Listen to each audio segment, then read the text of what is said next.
La consommation de stupéfiants en milieu scolaire, un phénomène qui prend de l'ampleur au Gabon. Dans ce journal, nous mettons l'accent sur le tramadol, communément appelé kobolo, et dont la prise sans ordonnance a des conséquences sur la santé de nos enfants. Suivant ce reportage de Pélagie Mbui et d'Arnaud Mengui. Ce sont des substances dangereuses pour la santé. Le Valium, l'opium, la famille est grande. Mais le tramadol, encore appelé kobolo ou bébé rose, serait le plus à la mode de ces dernières années. C'est en fait un produit pharmaceutique dont l'usage a été détourné. Les adolescents qui ignorent souvent ses effets dévastateurs en sont les plus gros consommateurs.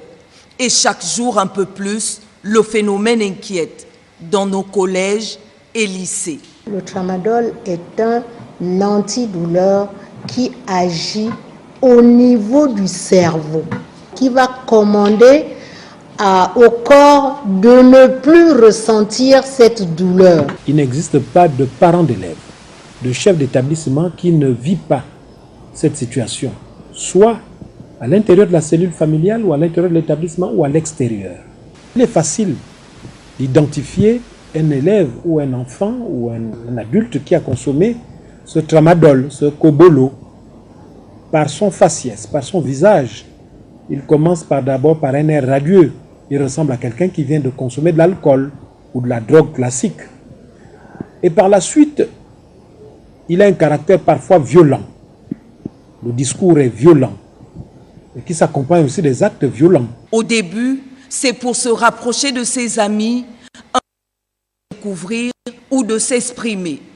Pendant un court instant, on y prend plaisir du fait de son effet aphrodisiaque et hallucinogène. Et très rapidement, on en devient accro. Et bonjour les dégâts sur la santé. Concernant les kobolés, oui, j'en ai déjà vu. Il y a d'autres qui prennent ça, ils mettent ça dans les jus. Il a pris 3 comprimés, il les a mis dans le jus. Il était dans les vapes, au fait. Il se sentait affaibli, au fait. Ce que je sais des kobolos, c'est que c'est un comprimé qu'on prend pour donner aux fous, pour les calmer. Ça rend violent, agressif et un peu fou. Le tramadol devient drogue quand on le prend sans raison.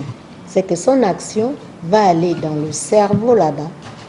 Mais quand il se fixe sur son site du cerveau, il va commencer à entraîner la sécrétion de certaines hormones.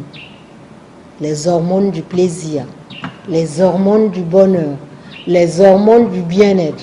C'est ce que les enfants et ceux qui prennent le tramadol recherchent. Il va avoir l'envie, s'ils sont plusieurs, ils vont s'organiser pour enlever une fille. On va lui glisser un comprimé à son insu. Quand elle revient, elle boit ce jus. Elle va se laisser aller. Donc, les garçons, ils peuvent être 100. Tant que la dose du tramadol qui est là-bas et que le plaisir est là, elle va consommer ces 100 personnes. Il est délivré sur ordonnance médicale, mais pas besoin, lorsqu'on peut se rendre chez les détaillants des pharmacies dites par terre, qui pullulent nos rues.